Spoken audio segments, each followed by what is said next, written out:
일주일 잘 지내셨죠? 예, 우리가 잘 지냈다고 하는 것은 수행으로 잘 지낸 겁니다.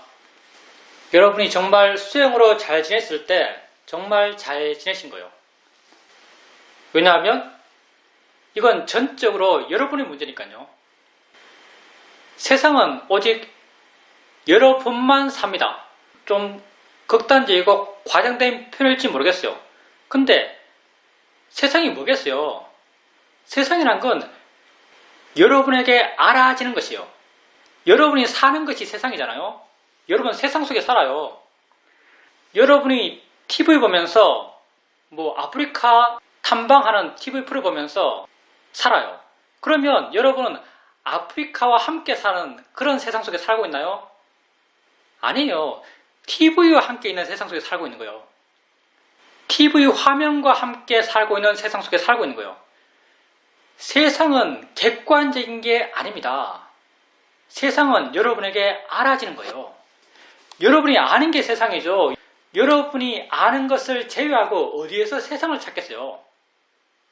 세상은 오직 여러분의 것이에요.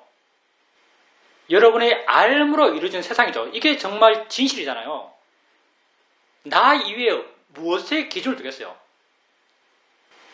부탁해서 정말 어떻게 보면 너무 작다, 너무 소심하다 이렇게 얼핏 생각할 수 있는 세상에 대한 규정이죠. 알므로 이루어진 세상. 근데 여러분의 세상, 여러분 자신, 여러분 삶 한번 돌이켜보세요. 내가 알지 못하는 세상이 세상인가요? 예, 내가 알지 못하는 세상은 세상이 아니에요. 그러면 내게 알아지는 세상만이 세상이라면 세상이란 것은 지금 존재할 뿐이에요. 왜? 나의 알미란 것이 지금 있는 것일 뿐이니까. 여러분이 아는 세상은요, 다 여러분에게 해석되는 거예요. 다 여러분의 세상이에요. 다시 말하면 여러분이 여러분의 세상의 창조주죠. 어느 측면? 여러분이 여러분 세상의 창조주예요. 그래서 아마도 부탁해서 맨 처음 태어나서 아무것도 모르는 꼬마가 세상을 향해 외치죠. 천상천하 유아 독존이라고 외쳐요. 여러분 각자가 다 여러분 세상에서 천상천하 유아 독존이죠. 부처가 잘났어, 이 세상, 이 지구, 이 전 인류에서 내가 제일 잘났어, 이런 말이 절대 아닐 거예요. 정말 내 삶을 보면 난 지금 사는 것이고 암 속에 내 삶이 있고 그 암이라는 것은 따져보면 다 내가 만들어내는 거예요. 내가 만들어낸 나의 세상 속에서 내가 주인공이지 그 누가 주인공이겠어요. 여러분 각자가 다 여러분 삶의 주인공입니다. 내가 없으면 세상도 없어요. 여러분은 각자 다 여러분 세상 속에서 여러분 삶을 살고 있어요. 여러분이 주인공이에요. 근데 유감스럽게도 여러분은 여러분이 창조한 세상 속에서 각자 여러분이 그 가치를 부여하고 결론적으로 유감스럽게도 그 가치 따라서 많은 경우 여러분이 괴로워요. 이건 뭔가 굉장히 불합리하죠. 뭔가 굉장히 불합리해요. 여러분이 세상이거든요. 잠깐만 눈을 감고 여러분 자신을 관조하면서 내가 어떻게 살지 한번 바라봐 보세요. 여러분은 여러분이 아는 세상 속에 살고 있는데 여러분이 아는 세상은 여러분에게 해석된 세상이에요. 그리고 여러분 각자가 그 해석에 대해서 의미를 부여하고 있어요. 저건 예쁜 것, 저건 초한 것, 저건 비싼 것, 저건 산 것, 다 의미를 부여하고 있어요. 이 의미 또한 여러분 자신의 의미예요. 여러분이 해석에 여러분이 의미 부여하고 여러분이 그 의미 따라서 반응해요. 뭔가 굉장히 불합리하죠. 여러분 모두가 실제로는 그렇게 고통받을 필요가 없는 사람들이에요. 고통받을 필요가 없는 존재죠. 왜? 다 내가 투영한 거잖아요. 다 나의 가치예요. 내가 가치 부여해놓고 내가 거기에 매달리고 내가 거기에 안달하고 내가 거기에 두려워해요. 내가 거기에 초조해야 하고, 원리적으로 바라보면 정말 무의미한 고통이죠. 잠깐만 시각을 바꾸면 여러분은 고통받을 필요가 없다는 걸 스스로 쉽게 발견합니다. 여러분은 고통받을 필요가 없어요, 사실요. 근데 이렇게 고통받을 필요가 없다는 여러분의 자각은 그때뿐이고요. 돌아서면 여전히 여러분은 고통받습니다. 그걸 우리는 뭐라 그러냐면 업장이 두껍다 이렇게 말하죠. 우리는 그걸 업장이 두껍다는 말이에요. 아무리 내가 이해하고 내 삶이 뭔지 이해하고 사유적으로 내 세상이 뭔지 잠깐만 생각하면 분명하잖아요. 나의 세상이요. 저 벽이 진짜 있는 게 아니에요. 당연하죠. 내 눈에 와서 해석된 거잖아요. 여러분 귀에 포크레인 소리가 들리고 있어요? 포크레인 소리라는 게 여러분 귀로 들어와요? 아니에요. 뭔가 진동되면 여러분이 해석해요. 포크레인 소리라고. 포크레인 소리는 여러분이 해석이에요. 포크레인 소리가 듣기 좋다, 듣기 싫다 여러분의 가치예요. 하나같이 다 나의 가치, 나의 세상인데 내가 거기서 고통받고 있어요. 그러면 그런 가치를 줄이고 그런 가치를 두지 않고 하면은 고통받지 않겠네 라고 생각한다면 이건 정답이죠. 근데 그 가치는 여러분 마음에 너무나 뿌리 깊게 심어져 있어요. 살아오면서 끊임없이 반복적으로 그 가치를 주입해 왔거든요. 저건 안 좋은 것, 저건 좋은 것, 저건 예쁜 것, 저건 추한 것. 여러분의 해석에는 죄가 없어요. 저걸 벽으로 알고, 저걸 문으로 알고, 저걸 녹색으로 알고, 그러한 여러분의 해석에는 여러분을 괴롭힐 수 있는 요소가 없어요. 그건 해석이니까. 그 해석에 대한 가치 부여가 여러분을 괴롭히죠. 해석에 대한 가치 부여가 여러분을 괴롭힙니다. 여러분이 해석한 모든 관념에 대해서 여러분 나름 모든 가치를 부여하고 있어요. 수많은 스펙트럼의 가치를 부여하고 있는 거죠. 그 가치에 따라서 여러분 마음은 반응합니다. 이 가치 부여만 바뀔 수 있다면요. 여러분은 그것에서 전혀 고통받지 않을 수 있습니다. 그게 불교적 이상이죠. 그걸 위해서 불교라는 가르침, 불교라는 실천이 만들어졌어요. 내게 알아진 것에 대해서 내가 부여한 가치를 줄여간다는 것, 의미를 줄여가는 것, 그 방법을 부탁해서 우리에게 가르쳐 주셨죠. 그 방법이 바른 견해로 보란 거예요. 바른 견해를 볼 때 그 가치가 줄어들어요. 그래서 우리가 항상 하는 말이지만 이 수행에서 가장 중요한 것은 바른 견해다라고 말해요. 바른 견해가 그 가치를 줄이거든요. 여러분에게 어떤 게 알아져요? 어떤 느낌이 알아져요? 그 느낌을 알면서 여러분은 바른 견해를 일으켜요. 자연의 이치야, 대상이야, 느낌일 뿐이야. 이렇게 바른 견해를 일으키면 여러분 마음이 변해요. 어떻게? 가벼워지고 부드러워지는 걸 변해요. 왜 여러분 마음이 가벼워지고 부드러워지는가? 가치가 줄어들었기 때문이에요. 나의 느낌이다, 좋은 느낌이다, 없애야 할 느낌이다, 계속 있게 해야 할 느낌이다. 이러한 여러분 마음에 그 느낌에 대해서 부여했던 가치 부여가 줄어들었기 때문에 여러분 마음이 부드러워지고 가벼워지고 물러납니다. 그렇게 되었을 때 여러분은 그 느낌으로부터 덜 반응하고 덜 고통받아요. 모든 게 똑같아요. 여러분 삶에 수많은 문제가 있죠. 나도 마찬가지예요. 내 삶에 수많은 문제가 있어요. 그 문제 하나하나를 들춰내면 정말 숫자가 많아서 감히 그 문제들을 다 해결할 수 있을 거라고 내 스스로 믿을 수가 없어요. 너무나 문제가 많아서. 불교는, 붓다는 그 문제를 싹 다 해결할 수 있다고 말씀하고 있어요. 근데 여러분이 불교적으로 문제를 해결한다는 게 어떤 의미인지를 알아야 돼요. 불교에서의 문제는 오직 하나입니다. 내가 괴롭다는 것. 내가 고통받는다는 것. 불교의 문제는 오직 하나예요.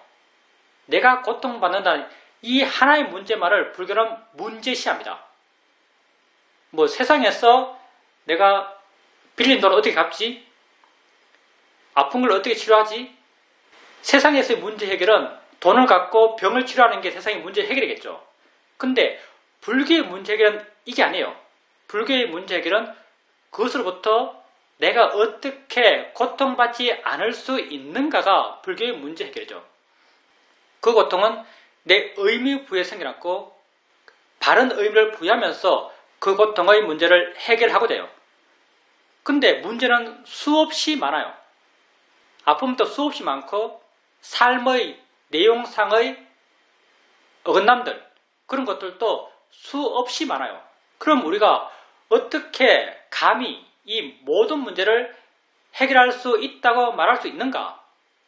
그 문제가 있는 그 형태가 내게 있어서 다 같기 때문이에요.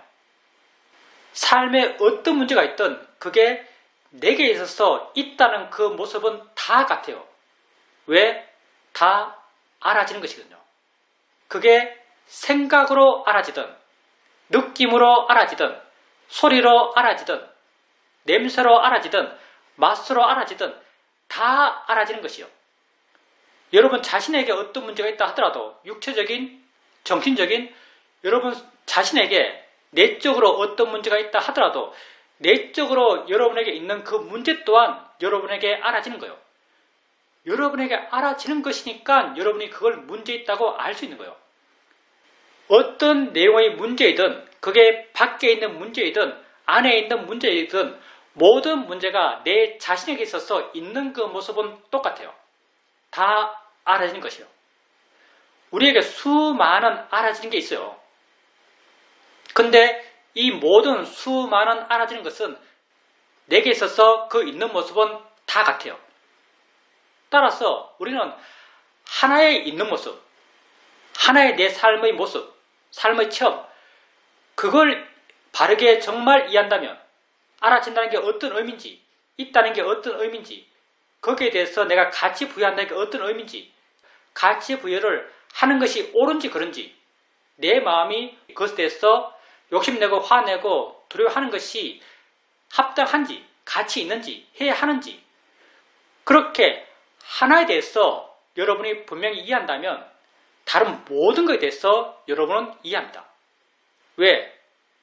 그 문제 하나하나를 따로따로 떼어놓으면 그 문제는 정말 다 개별적이에요. 근데 그 문제는 내게 있는 거잖아요. 그 문제는 객관적으로 존재하는 게 아니에요. 세상은 다 내가 해석하는 거잖아요. 내 암 속에 존재하고 있어요. 모든 내 삶의 문제는 내게 있는 것이요. 내게 있는 그 문제가 있는 그 모습은 다 내게 알아지는 것으로 있어요. 근데 내게 알아지는 것은 다 같거든요. 알아지는 것이요. 알아지는 것의 특성, 있다는 것의 특성, 그 성질들, 이런 것을 정말 이해한다면, 하나에 대해서 이런 이해가 깊어진다면 다른 모든 문제가 다 함께 해결됩니다. 물론 그 문제 해결이 이 순간 100% 완전한 문제 해결을 우리가 기대하기는 힘들어요. 근데 여러분이 하나의 문제에 대해서 그 해결의 방향을 명확히 하고 그 해결의 실천을 할 수 있다면 다른 문제에 대해서도 그 해결의 방향은 명확하고 그 해결의 실천을 할 수 있어요.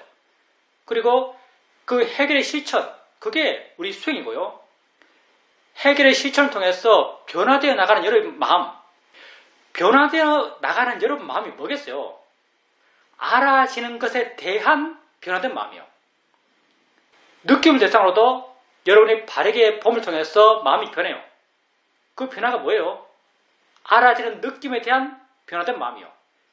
생각에 대해서도 여러분은 그 생각을 바르게 봄을 통해서 마음이 변해요. 그 변화된 마음이 뭐예요? 알아지는 생각에 대해서 변화된 마음이요.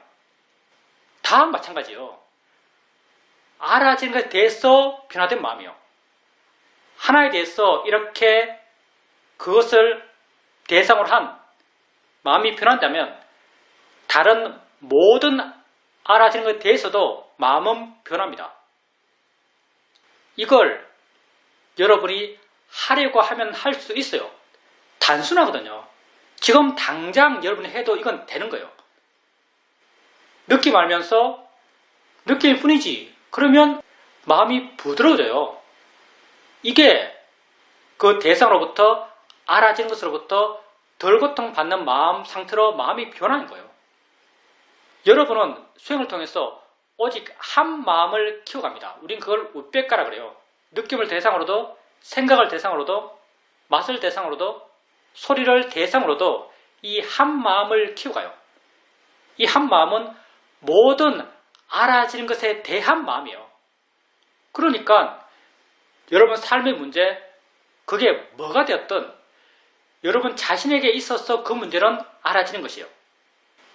그리고 그 문제에 대한 마음을 수행을 통해서 키워가요.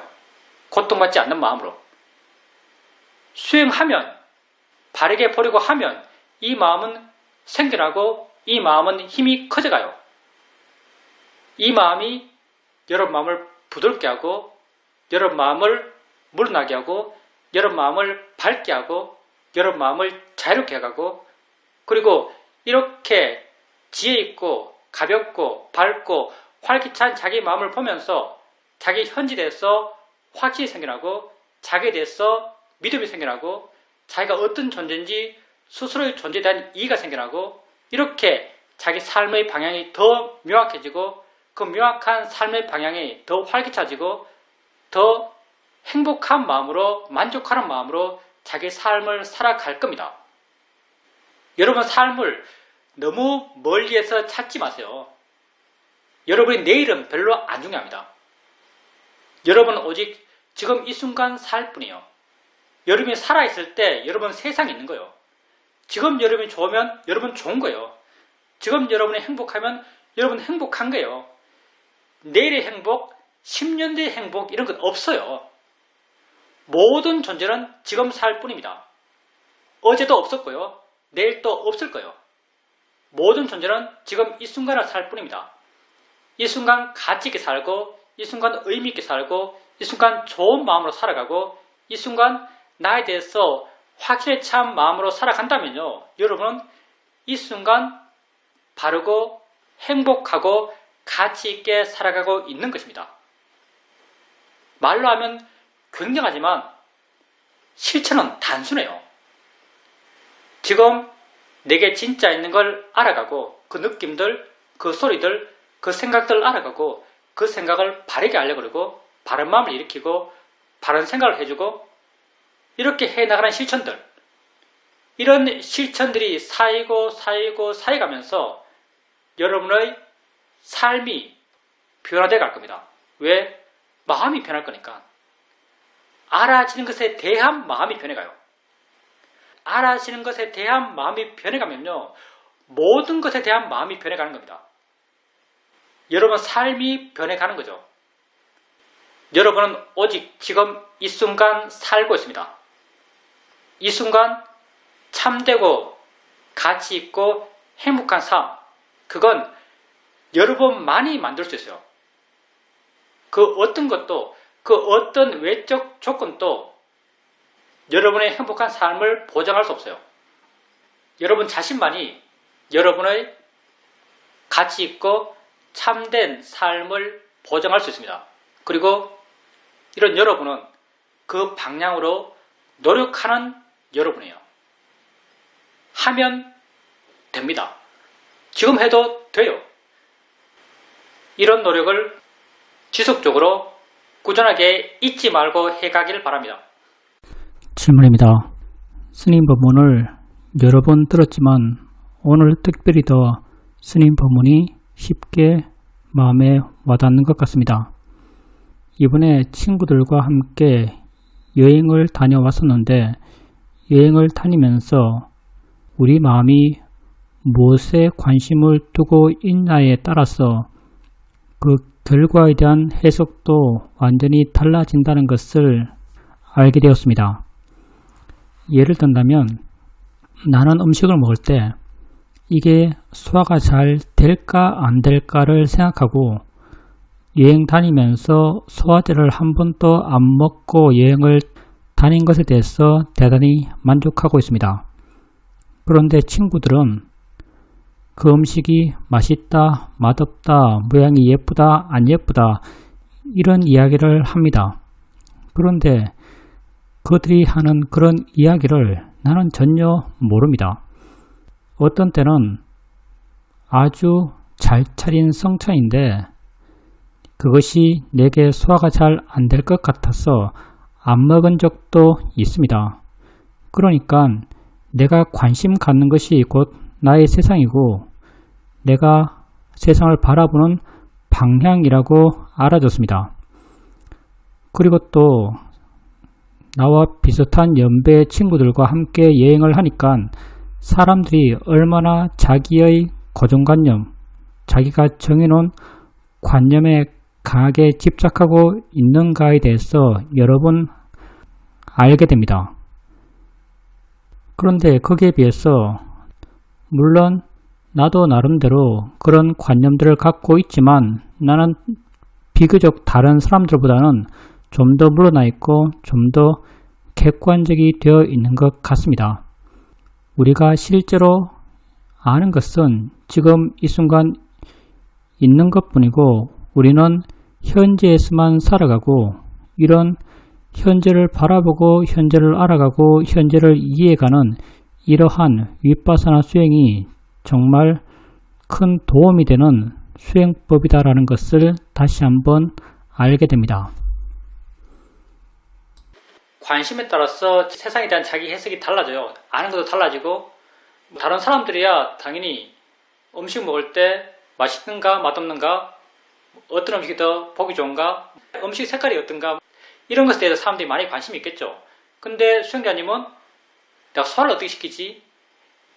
소화를 어떻게 시키지? 라는 그런 기준으로 음식을 보게 되니까 다 그런 기준으로 보이는 거죠. 맛과 모양 이런 거 별로 관심이 없고 또 남들은 만찬이라고 하면서 먹지만 수행자님은 관심이 소화에 있으니까 안 먹을 수 있어요.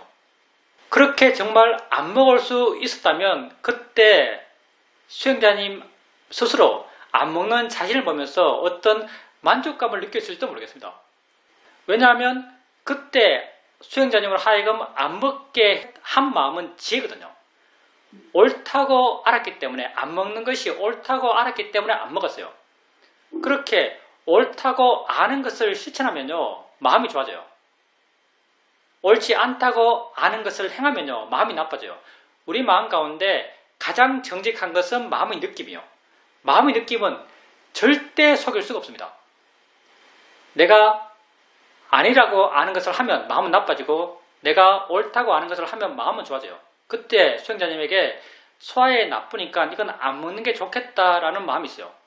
물론 음식이 보기 좋았을 거니까 욕심 마음도 없지 않았겠죠. 근데 욕심 마음이 시키는 걸 안 하고 지가 시키는 걸 행했죠. 그럼 당연히 뒷마음이 좋아요. 그렇게 바르게 판단하고 바르게 행동하는 자기 자신에 대해서도 마음이 좋아져요. 만약에 반대로 그때 수행자님께서 욕심이 이겼어 먹었어요. 욕심으로 먹으면 좀 무화 상태에서 먹어요.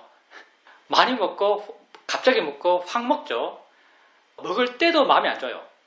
욕심으로 먹을 때 정말 마음이 안 좋거든요.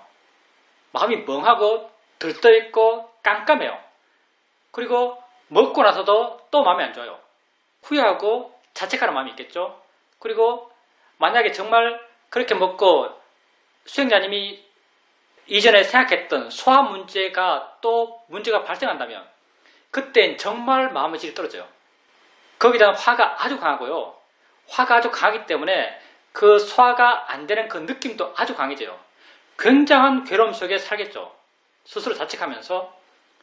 그렇게 번뇌를 따라서 만약 했다면 그 상황은 더 안 좋아졌을 거예요. 근데 지혜를 따라서 했기 때문에 그렇게 마음이 좋아질 수 있었던 거죠. 그리고 이제 수행자님께서 나이가 많이 들어서 각자 살아오면서 정해놓은 그런 고정관념들, 정해진 믿음들 그런 것이 굉장히 강하다고 말씀하셨는데 사실 나이가 많든 작든 그건 다 있을걸요. 다 강할걸요. 우리도 물론 우리가 수행한다고 하지만요. 우리도 물론 그런 믿음들 많이 갖고 있어요.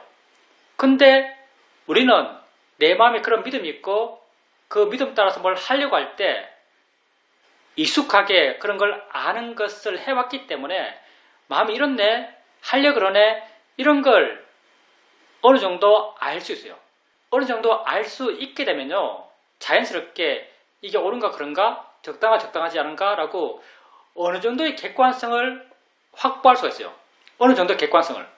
그래서 좀 더 여유가 생기고 좀 더 물러날 수 있고 좀 더 타인에 대해서 수용적이 될 수 있고 배려할 수 있고 이런 마음이 될 수 있는 거죠.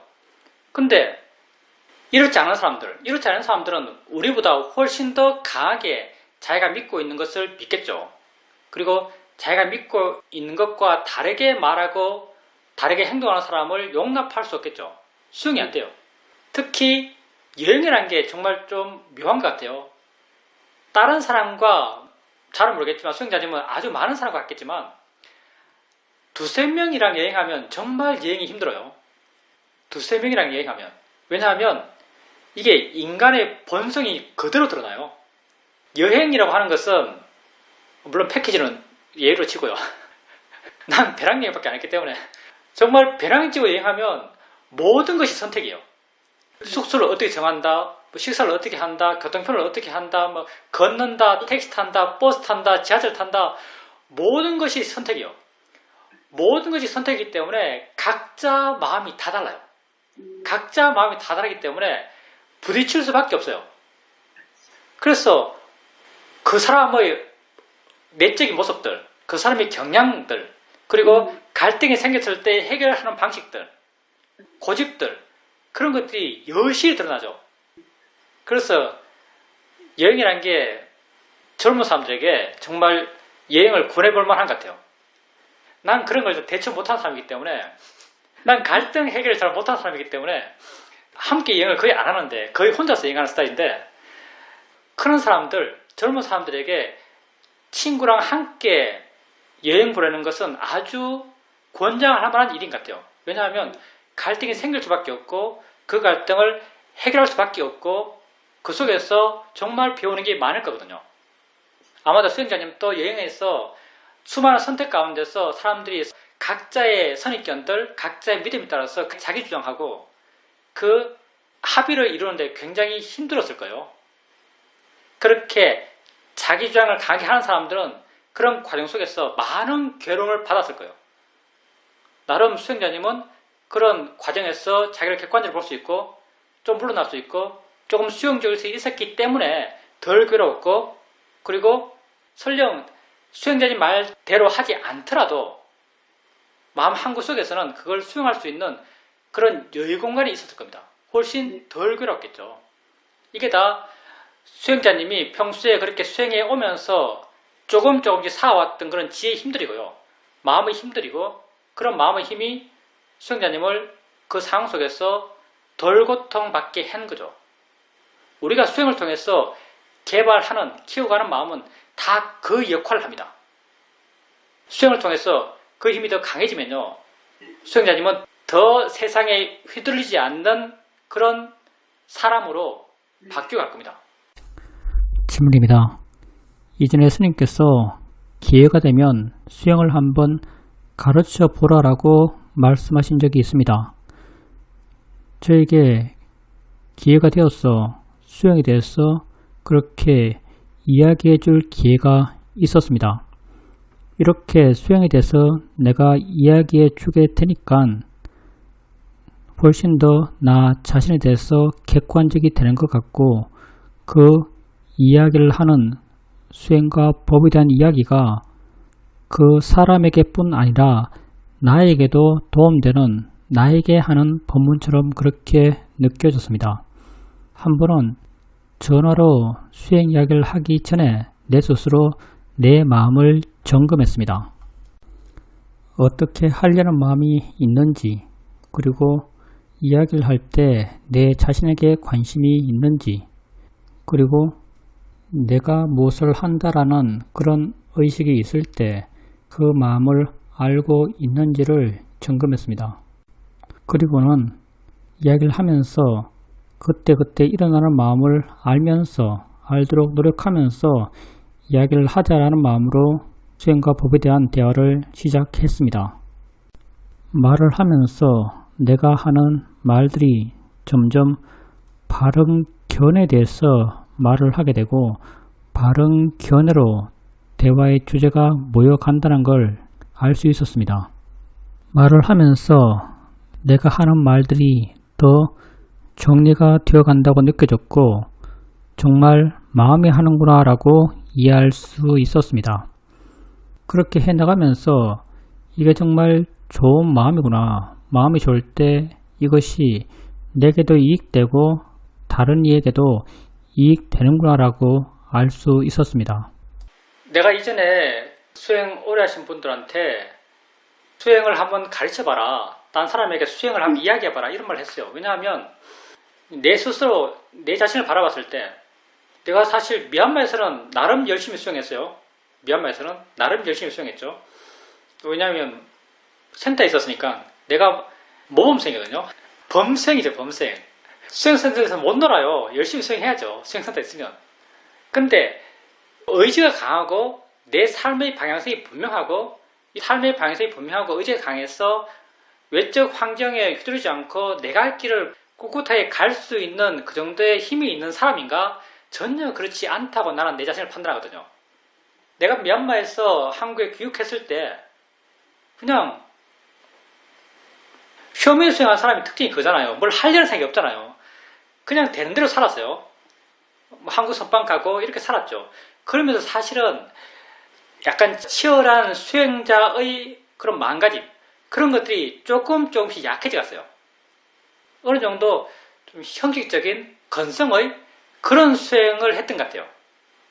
근데 어느 날 봉암사 선방에 있을 때 호두마에서 연락이 와서 그 쇼맨 방법으로 수행 한번 가르쳐봐라. 가르쳐 주겠냐. 이런 제의가 와가지고 그때는 또 무슨 용기로 오케이 했는지 모르겠어요. 해볼만 하다, 의미 있겠다고 느끼고 그냥 하겠다 했죠. 그리고 그때부터 이제 수행을 이야기하는 입장에서 수행에 대해서 말하는 사람이 됐죠.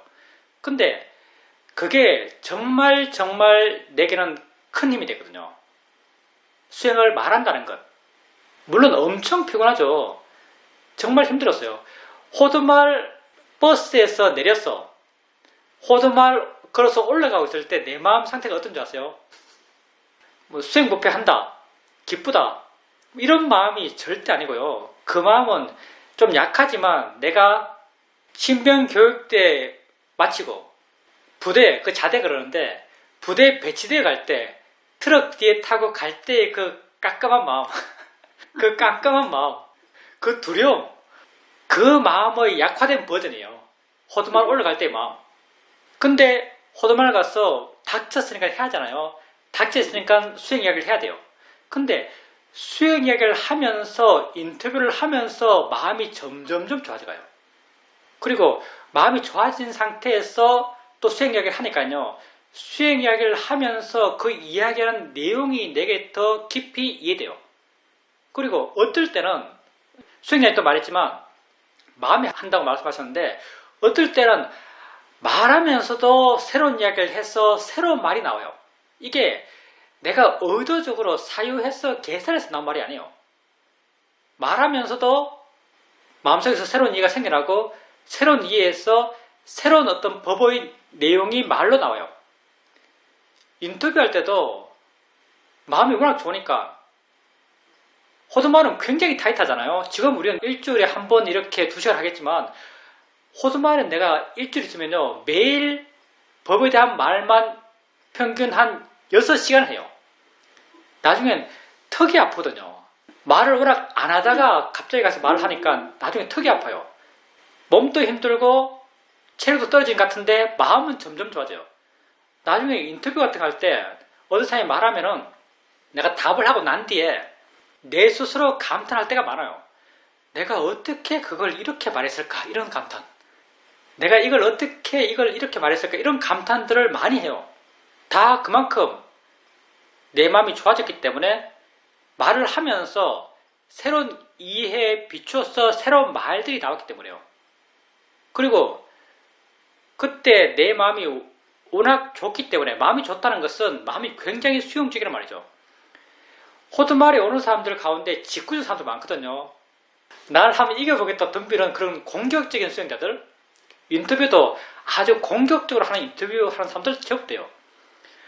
그 사람들이 뭐라고 해도 내한테는 하나도 충격이 안 돼요. 내 마음이 그 흑운 같아요. 뭐라고 해도 난 그 사람에 대해서 좋은 말이 나와요. 그 사람이 나에 대해서 뭐라고 말해도 그 말을 좋게 받아들이고 좋게 해석해서 좋은 대답을 해요. 그렇게 수행을 말하는 입장에서 나름 오래 있었죠. 한 10년 넘었으니까요. 사실은 수행자로서 내 삶을 가장 강력하게 붙들어줬던 그 일이 수행을 말하는 입장에서 내가 있었다는 거예요. 내가 수행에 대한 굳건한 믿음이 있고 부처에 대한 굳건한 신심이 있고 수행의 방향성에 대해서 확신이 있고 에너지가 강력해서 수행자로서 지금까지 삶을 살아온 게 아니다라고 나는 판단해요. 내가 수행을 말하는 입장에 있었기 때문에 이렇게 살 수밖에 없는 그런 삶의 궤적을 갖고 있었던 거죠. 그래서 나는 보통의 바람에 있는 사람이 꾸준하게 지속적으로 평생 동안 수행을 하겠다고 한다면 정말 그 사람에게 도움되는 게 수행을 말해주는 입장에 한번 서보는 것이다. 그런 입장에서 사람들에게 수행을 한번 가르쳐봐라. 그러면 그게 당신에게 정말 큰 도움이 될 것이라는 말을 해요. 한번 수행을 오래 했고 이 수행에 대해서 나름 이건 이거야 라고 내 스스로 내적인 확신이 있다고 느끼는 분들은요. 다른 사람에게 수행 이야기를 한번 해보세요. 그럼 막히는 것도 있을 것이고 새롭게 이해되는 것도 있을 것이고 말하면서 정의되는 것은 굉장히 많아요. 말하면서 정의되는 것. 그리고 자기가 안다고 생각했던 그리고 안다고 생각했던 그 내용을 말하면서 말하는 순간 더 깊이 이해되는 것도 아주 많아요. 그리고 생각을 많이 할 수밖에 없고 생각을 통한 이해들도 굉장히 많고요. 그리고 생각을 통한 이런 이해들이 자연스럽게 수행을 통한 실제 이해로 쉽게 변해가요. 그래서 수행에 대해서 말하는 것은 우리에게 수행자에게 굉장히 큰 도움이 된다고 나는 생각합니다. 수행자님이 아까 말했듯이 그냥 이것 또한 할 뿐이에요. 이걸 하면서 정말 이걸 하면서 내가 남을 가르친다. 이런 생각을 갖는다면요. 그 사람은 자격이 없어요. 일종의 자격이 없어요. 왜냐하면 바른 마음으로 말해주는 게 아니거든요. 수행에 대해서 말한다면 내 마음이 수행적이 돼야죠. 내 마음이 법답게 돼야죠. 법을 이야기하죠. 그러면 내 마음이 법답게 된 그 마음은 내가 약한 마음이요. 그 하는 데 있어서 하는 게 옳기 때문에 하는 거지 하는 것의 결과를 바라는 마음이 약한 마음이요. 그렇기 때문에 그 사람이 뭐라고 말하면 내가 이렇게 말해주는 것이 그 사람에게 도움되기 때문에 그 말을 하는 거예요. 그 말을 했을 때 결과 그 사람이 내 말에 감동한다든지 그 사람이 날 우러러 본다든지 그 사람이 나를 스승이라고 생각한다든지 그런 기대감을 갖고 한다면요. 그건 바르게 말하는 게 아니죠. 바른 수행자의 마음이 아니에요. 바른 법다운 마음이 아니죠. 법다운 마음이 아닌 상태로 하는 말은 법에 관한 말이 아니에요. 자기 자랑일 뿐이죠. 그래서 정말 바르게 수행해서 바른 방향으로 마음이 변해왔고 바른 법다운 마음이 된 사람은 설령 수행에 대해서 말하더라도 그냥 말할 뿐이에요. 그때 그게 옳고 적당하고 바르기 때문에 말할 뿐이에요. 말하고 난 뒤에도 말한 그 자체에 대해서 별 생각이 없어요. 그래서 우리 사회도께서 이런 말을 하죠. 남들이 나를 사회도라고 말하더라도 나는 한 번도 나 자신을 사회도라고 생각해 본 적이 없다. 이런 말씀하세요. 왜냐하면 당신 스스로 가르친다는 생각이 없거든요. 남이 물으니까 그냥 당신 아는 걸 말해줄 뿐이에요. 나도 나름 바른 방향으로 마음이 변해왔던 것 같고 수행을 말하면서도 내 재량껏 바른 마음으로 말해왔던 것 같아요. 그래서 사실 나도 수행을 가르친다 이런 말 정말 안 써요. 가급적이면 안 쓰려고 그래요. 수행을 말한다, 수행을 설명한다, 수행을 이야기해준다, 사실 이렇게 말하거든요. 왜냐하면 뭐 내 스스로 겸손한 게 아니고요. 내 스스로 이런 생각을 잘 안 하기 때문에. 내 스스로 내가 가르친다는 생각을 잘 안 해요. 그래서 이렇게 가르친다고 표현하면 굉장히 내 마음에 어색해 져요. 내 마음에 거부감이 생겨나요. 그래서 수행을 말해준다 이렇게 많이 표현하죠. 왜냐하면 그게 내 마음이 느끼는 그 행위에 대한 느낌과 부합하기 때문에. 그래서 다른 사람에게 수행을 이야기해 주더라도요, 여러분이 가르치는 게 아니에요. 그냥 아는 것을 그 상황에서 그렇게 말해주는 것이 적당하고 옳기 때문에 말해주는 거예요. 그렇게 수행에 대해서 이야기할 수 있는 기회가 생긴다면 그게 남에게도 도움되고 자기 자신에게도 도움됩니다. 좀 더 말한다면 직업 가운데 내 직업이 세상에 제일 좋은 것 같아요. 직업 가운데 내 직업이 세상에서 제일 좋은 것 같습니다. 내 친한 어떤 소개는 이런 말을 하더라고요. 돈 벌면서 하는 일 가운데 재미있는 일은 없다. 이런 말을 해요.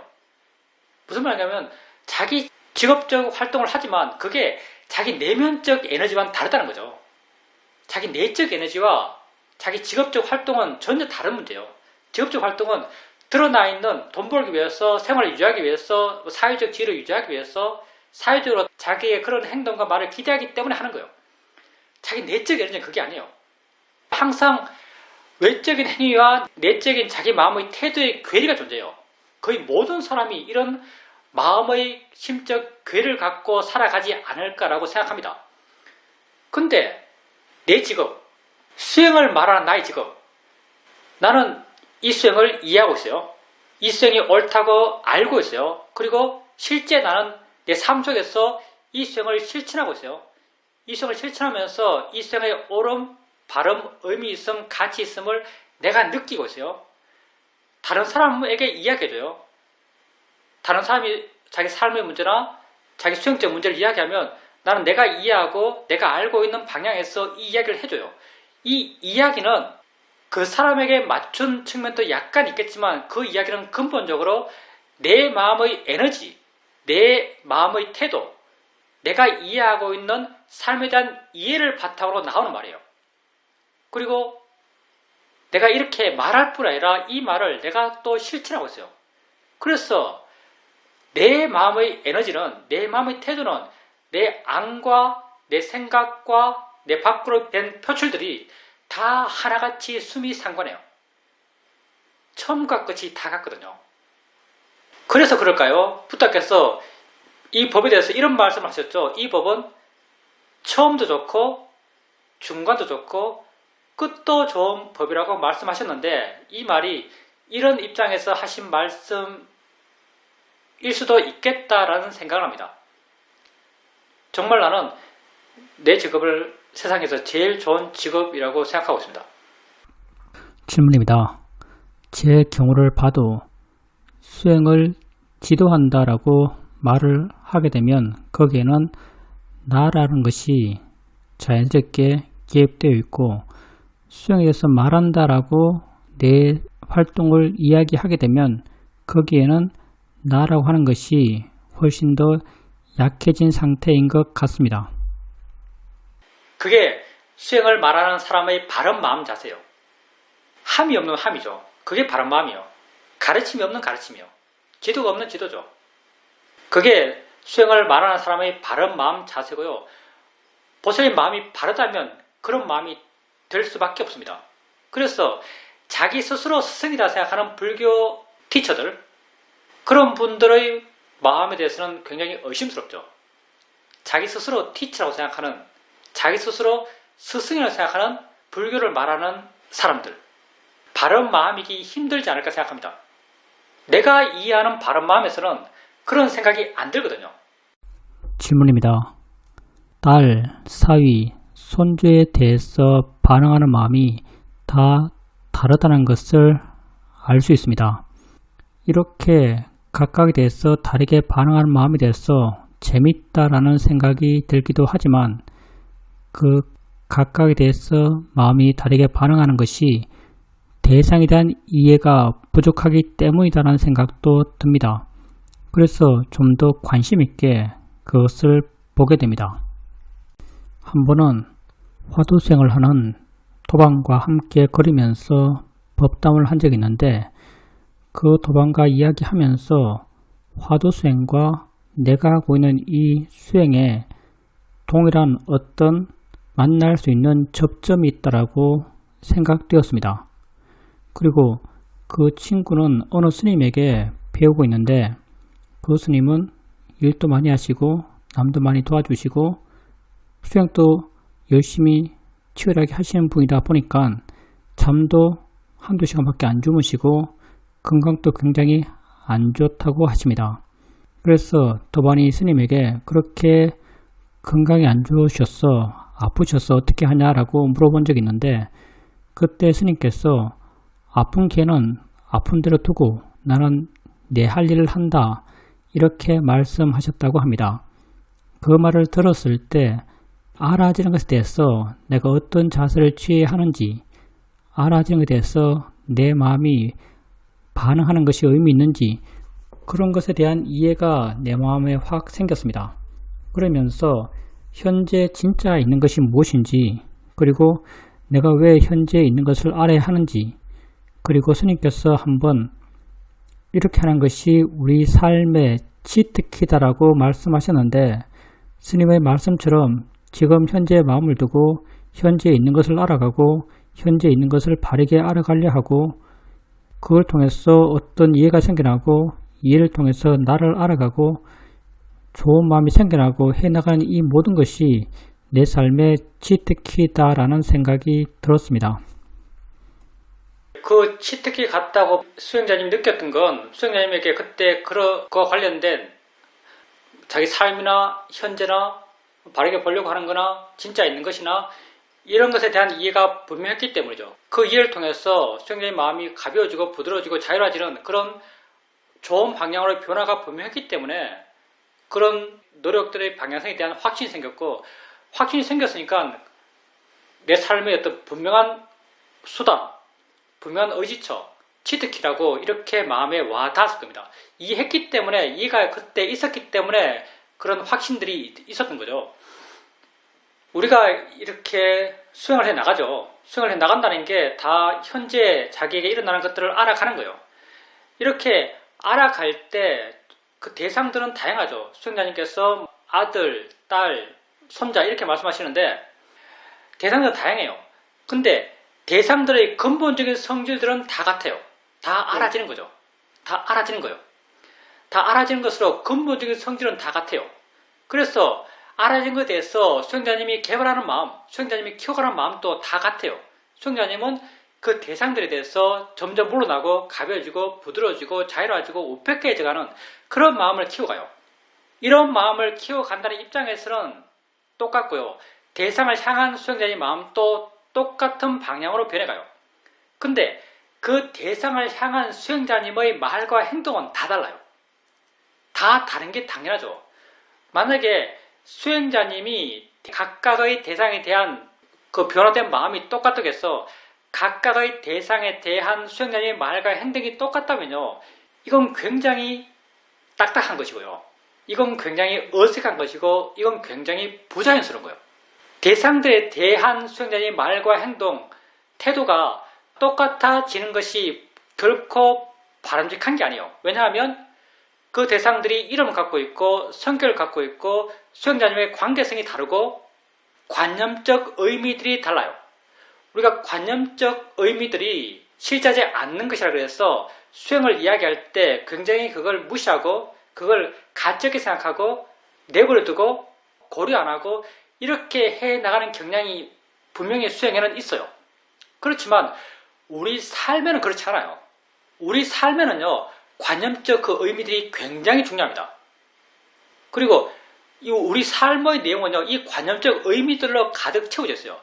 이 의미들을 싹 다 무시하고 실제만을 추구해 나가는 것이 진정한 수행자의 삶인가 하면 아니에요. 우리는 내적으로 진실을 추구하지만요, 외적으로는 조화를 추구해요. 그 관념적인 세상의 이야기들을 알아진 대상들에 대해서 내 마음이 반응할 필요 없어요. 내적인 자유로움은 우리가 지속적으로 끊임없이 궁극적으로 추구해 나가야 될 바예요. 근데 외적으로 그 세상과 나는 조화롭게 살아야 돼요. 그래서 딸과의 관계에서 있는 그런 관념적인 것에 충실하고요. 사위와 관련돼서 있는 그런 관념적인 것에 충실해야 되고요. 손자와 관련되어 있는 그런 관념적인 것에 당연히 충실해야 됩니다. 그러니 그렇게 충실하기 위해서는요, 각자에 대해서 반응하는 보살님의 말과 행동의 그런 반응 패턴들이, 내용들이 다를 수밖에 없어요. 그래야만 그때그때 그게 적당할 수 있습니다. 동일하다면 어떻게 동일할 수 있겠어요? 냉정한 것 빼고 동일할 게 없어요. 냉정하게만 대한다면 동일할 수 있겠죠. 근데 동일할 수가 없습니다. 그러니까 동일한 반응을 해야만 한다고 생각하지 마세요. 마음이 같더라도 행위는 달라요. 왜냐하면 그때그때 적당한 행위가 다르거든요. 그 사람들 각자의 가치가 달라요. 관계가 다르고, 내용이 다르고, 성격이 다르고, 이름도 다르고, 나이도 다르고, 성별도 달라요. 당연히 나의 말과 나의 행동은요, 그 사람의 실제 있는 모습, 그 사람의 진실된 법다운 존재로서의 대상에 대해서 하는 게 아니에요. 나의 말과 행동은요, 그 사람이라 하는 관념에 대해서 하는 거예요. 관념에 대한 관념적 대응이에요. 그러니까 관념에 대한 관념적 대응은 매 순간순간 달라지고 대상마다 달라지고 오늘과 내일이 달라요. 거기에 대해서는 수행자님께서 일관된 하나된 대응이 바람직하다고는 생각하지 마십시오. 그게 내가 느끼기에는 결코 바람직한 방향은 아닌 것 같아요. 그걸 추구할 바는 아닌 것 같아요. 그리고 이제 화두 수행하는 사람과 이야기하셨다 하셨는데, 법담하는 건 굉장히 좋죠. 근데 화두 수행하는 사람과 이야기해도 어떤 수행적 이야기가 된다고 한다면 두 사람 다 마음이 굉장히 넓은 사람들이에요. 마음이 굉장히 수용적이기 때문에 사실 이런 이야기가 가능해요. 수행 방법과 관련돼서 나와 다른 수행 방법으로 수행하는 사람과 이야기하기가 사실은 굉장히 힘들어요. 특히 같이 우리가 윗바사라 수행하니까 같이 윗바사라는 이름을 달고 하는 수행들, 우리와 다른 윗바사나 수행하는 사람과 수행 이야기하는 건 굉장히 힘들어요. 왜?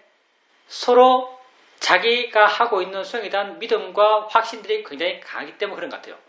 그리고 또 다른 한편으로 각자 마음의 수행과 관련된 주제에 대해서 마음의 여유가 별로 없기 때문에 힘들 것 같아요. 근데 화두는 좀 어느 측면 거리가 멀기 때문에 그럴 수도 있는데, 어떻게 되었든 다른 불교 수행을 하는 사람과 수행 이야기를 하는데도 쉽게 서로 좋은 영향을 주면서 수행 이야기를 해갈 수 있었다면 두 사람의 마음이 그만큼 여유 있었기 때문에 가능할 겁니다. 또 한편 상대에 대해서 마음이 굉장히 따뜻하기 때문에 가능할 거예요. 마음이 따뜻하면 다 받아들이거든요. 그리고 화두와 우리가 하고 있는 이 신념처가 접점이 있는 것 같다고 말씀하셨는데, 나도 그렇게 느껴요. 화두와 이 신념처는 굉장히 접점이 있습니다. 어디 가서 나는 화두 수행한다고 말해도 거짓말 하는 건 아니라고 내가 느껴요. 여러분 실제 화두 수행을 하고 있다고 말해도 별로 거짓말 하는 게 아니에요. 여러분의 화두는 뭔가? 이게 여러분 화두거든요. 이게 뭔가가 여러분 화두예요. 이게 뭔가 해서 이거는 법이죠. 여러분이 있음이에요. 여러분이 아는 마음을 알아가다 보면요, 아는 마음을 알아가다 보면 이 마음은 어디 있는 것도 아니고 뭐라고 부를 것도 없고 이름도 없고 모양도 없고, 근데 존재해요. 이름도 없고 모양도 없고 있다고 확인될 수 있는 것도 아닌데 뭘 하고 있어요. 이게 뭐죠? 이게 도대체 뭘까요? 정말 궁금해요. 정말 관심 있어요. 이게 법에 대한 관심이고요. 난 이게 법에 대한 관심을 화두에서는 의정이라고 불렀을 것 같아요.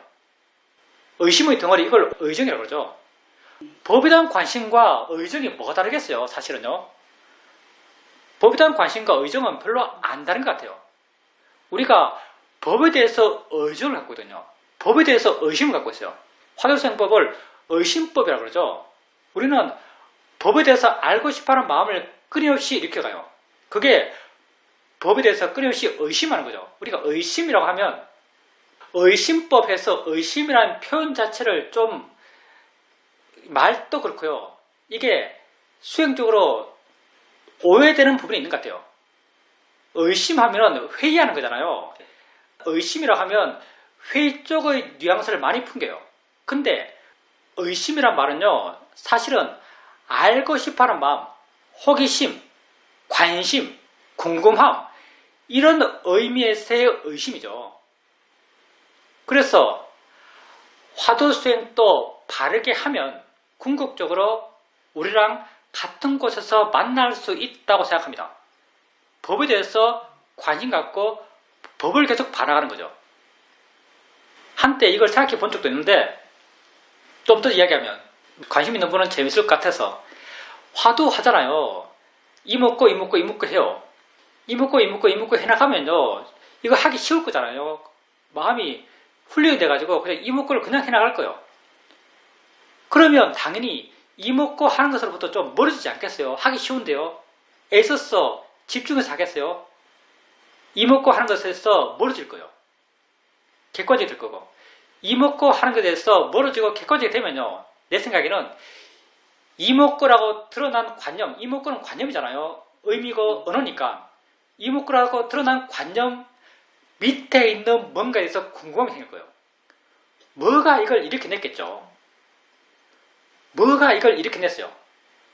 드러난 이 이먹고라는 말에 대해서 마음이 객관적이 되면요, 자연스럽게 이먹고를 드러나게 했던 뭐에 대해서 관심이 생길 거예요. 이먹고를 드러나게 한 무엇, 이게 마음이죠. 마음의 작용이죠. 여기에 대해서 당연히 관심이 생길 것이고, 여기에 대해서 의심이 생길 것이고, 여기에 대해서 알고 싶어하는 게 생길 거예요. 여기에 대해서 알고 싶어하는 마음, 이게 의정이라고 생각돼요. 이렇게 의정이 생기면 이목구라는 것은 순전히 수단이잖아요. 아마 이목구는 사라질 거예요. 뭐 화두생 오래 한 사람들 나중 되면 화두가 없어진다 그런 말도 하더라고요. 의정만 남고 화두는 사라진다는 말도 제가 들은 적이 있는데 아마 이 상태 같아요. 이목구를 드러나게 했던 무엇에 대해서 관심이 생기고 그 관심이 강해지면 화두는 사라지고 그것에 대한 관심만 남을 거예요. 그게 우리가 수행해 나가면서 이게 뭐지라고 바라보고 있는 그 상태랑 전혀 다르지 않은 것 같거든요. 그런 입장에서 화두와 우리가 하는 수행도 일맥상통할 수 있다고 생각합니다. 실제 바르게 수행하면 다 같은 곳에서 만날 수 있어요. 왜냐하면 보고 있는 것이 다 자기 자신이거든요. 자기 삶의 경험이에요. 바르게 보면 같은 곳에서 만날 수밖에 없어요. 그 바르게 본다는 게 바로 바른 견해로 보는 것이고, 바른 견해로 봤을 때 그것을 바라보고 있는 어떤 조건들, 그게 뭐냐면 객관적으로 물러나서 본다는 거예요. 자기의 삶의 경험을 객관적으로 물러나서 지속적으로 자유로운 마음으로 계속 바라보게 되면 자연스럽게 그 관념적인 드러남이 가능하게 했던 그 밑에 있는 무엇, 그 작용들, 그 성질들, 다 그게 법이죠. 거기에 대한 관심이 생길 것이고, 그런 실제 있는 것에 대해서 작용과 성질에 대해서 관심 갖고 바라보는 것, 그게 보편적인 법에 대한 수행이 아닐까 생각합니다. 그래서 이런 입장에서 바르게만 바라본다면, 바르게만 자기를 바라본다면 모든 수행이 이렇게 하나의 방법으로 하나의 곳에서 만날 수 있지 않을까라고 생각합니다. 수행의 말씀처럼 그렇게 수행하는 것이 우리 삶에서의 치트키예요. 모든 문제를 해결하고 나를 행복하게 해줍니다.